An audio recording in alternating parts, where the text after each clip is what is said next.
You're in the rant wormhole where I rant about whatever my $15 a month plus patrons want me to rant about. You can get one of these rants by becoming one of those people. This one is for Benjamin Wheeler, who wants me to say, what reading Rainbow Emperor needs to do better to succeed at book reviews, and then links to his channel where he reviews books.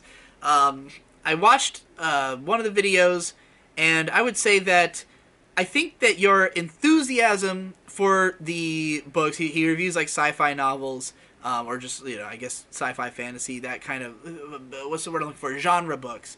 Your enthusiasm is really good, and I think that you clearly know the genre, you are passionate about it, you can talk about what makes these books good to other people who would be inclined to read these types of books. First of all, I would say you don't have to do this as a vlog series. You mentioned in there that there was like a podcast version or something, but what I would say is that you should just do a fully fledged podcast about nerd literature and edit it. Like, have a fully edited podcast. Because it seems like because you're on camera, and like, obviously if you wanted to continue this as a vlog series, you need a better camera, because your camera looks like ass. It looks like you're using a webcam. But it seems like you've put a lot of effort into trying to come off as very, like, charismatic and like, hey, I'm reviewing a book. And, like, there's a little bit of, I don't know if you're a fan of Clifford Lee Sargent, Better Than Food book reviews or anything, but, like, when Clifford Lee talks, you can tell it's not put on in any way. It's just the way he is, and he's like an actor. Like, he literally has trained in acting. Like, he has a sort of swarthiness and a cadence that comes naturally to him. When you do it feels like you're trying to be as charismatic as possible to sort of distract from the fact that you're talking about incredibly nerdy books.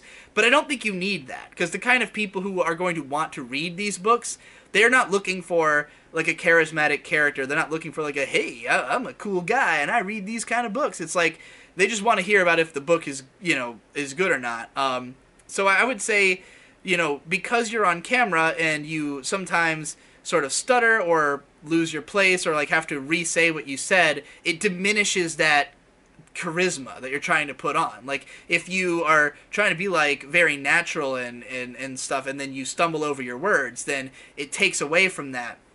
So instead of doing that format, I would say that if you just concentrated on having decent audio quality and did it as a podcast and edited it out, any of the mistakes, any of the misspeaking, and just had it sound very smooth and clean, you are saying things. You're saying enough about the book and selling the book enough that the kind of people who would want to read the book will be interested in hearing somebody talk about it, especially if you can keep this up regularly. If you're like reading tons of books and you really have like a lot to say about them, then if you were to put together, say, once a week, a 30 to 45 minute podcast just focused on reviewing whatever fantasy or sci-fi books you happen to have consumed at that time, and just presented it well enough, I think that there's a chance that crowd will gravitate towards it. And I don't know if there's anybody else who's really doing that. Like, I don't know that there is another fantasy book podcast, but definitely I think that the type of people who read those books will like podcasts. They're the type of people who will want there to be somebody who's recommending those books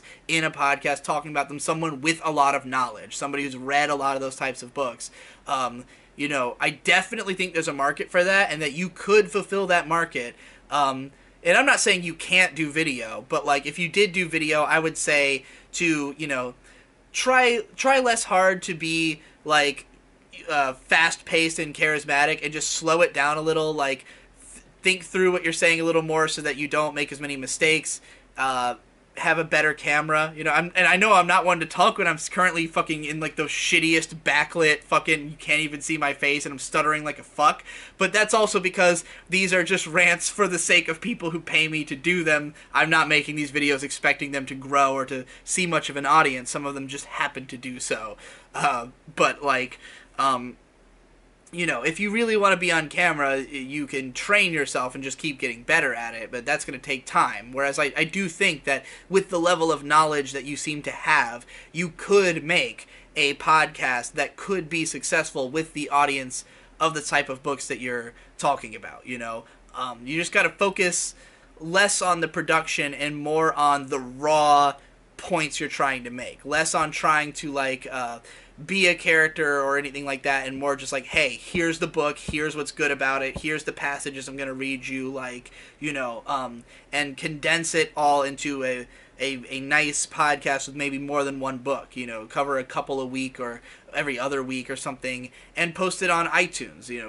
I don't know, there's not a lot of readers on YouTube. Like, readers, a lot of people who read listen to audiobooks, so they have experience listening to shit in the car or just around the house, and they will probably be more inclined towards a podcast than a YouTube video.